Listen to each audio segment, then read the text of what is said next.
The Indiana Fever were slipping. The crowd was getting quiet. The Atlanta Dream had the upper hand. Then, in one fiery flash, Caitlin Clark got angry and everything changed. In a single moment, Clark flipped a switch. Her energy took over the floor. She didn't need to be the best shooter that night. She needed to lead. And she did. What followed wasn't just a win. It was a turning point. It was the moment Caitlin Clark and the Indiana Fever found their fire. Let's break down how one second-half surge became the moment that changed everything for Clark and her team. This Fever game against the Atlanta Dream felt like two games in one. The first half was shaky. The Fever were scoring, but they couldn't hold a lead.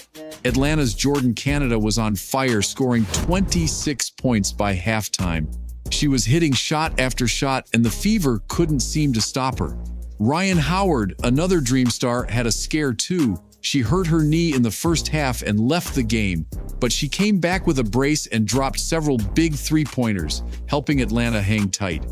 For fans of the Fever, it was all too familiar. A strong start, followed by a slow fall. Would they collapse again? Was this another heartbreak game? Not this time. Around the 6-minute mark in the third quarter, something happened. You could see it on Caitlin Clark's face.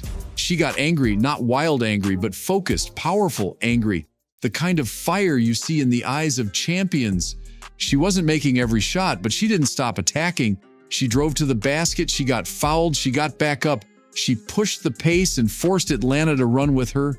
Suddenly the Fever were flying. That's when the game flipped. Her energy lit up the whole team. The Fever stopped backing down. They started punching back and the Dream couldn't keep up. Clark didn't have a huge scoring night. Her shots weren't falling the way they sometimes do, but that didn't matter. She did what great players do. She found other ways to win. Clark handed out 9 assists. She read the court like a map. She threw smart passes and hit her teammates at just the right moment. One pass even got Brianna Jones, one of Atlanta's biggest players, to foul out. That was a game changer. With Jones gone, the Dream had no bigs left to battle in the paint.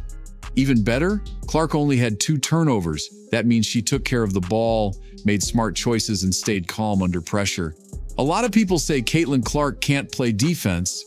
And yes, early in her career, she had trouble guarding fast players. But not in this game. She played smart defense against Jordan Canada. Sure, Canada scored big, but not because Clark failed. She kept up, cut off drives, and stayed in position. The real defensive slip-ups? They came from other players like Sophie Cunningham, Kelsey Mitchell, and Ari McDonald, who missed their assignments and let Canada shoot wide-open threes. Clark deserves credit. She showed effort, focus, and improvement. She didn't let Canada score easily, and she held her ground. While Clark was firing up the team, Sophie Cunningham was lighting up the scoreboard. She hit 4 of 5 three-pointers, grabbed 10 rebounds, and finished with 16 points. Sophie played with energy. She dove for loose balls, blocked shots, and got the crowd hyped. The Fever needed someone to answer Atlanta's hot shooting, and Sophie did just that. She made the big plays that helped the Fever keep the lead once they got it. Her effort gave the team a boost, and her confidence helped keep the fire going. Kelsey Mitchell scored a team-high 25 points. She had a few bad moments, some missed plays, some shaky defense, but overall, she delivered. When the Fever needed points late in the game, Mitchell stepped up and helped close things out. One of the best moments of the game was a slick pass from Clark to Mitchell, who hit a sweet reverse layup. It was the kind of play that shows how well they're starting to work together. Aaliyah Boston had a big night too, 19 points and 8 assists. She nearly had a triple-double, but fouled out late in the game. Still, her teamwork with Clark is growing stronger. The more these two play together, the more dangerous they become. Boston is smart, strong, and skilled. Clark is fast, fiery, and creative. Together, they can be one of the best duos in the WNBA. Ari McDonald didn't score much, but her impact was huge. She helped break Atlanta's full-court press late in the game, a move that sealed the win. She had a +24 plus-minus, showing how valuable her presence was when she was on the floor.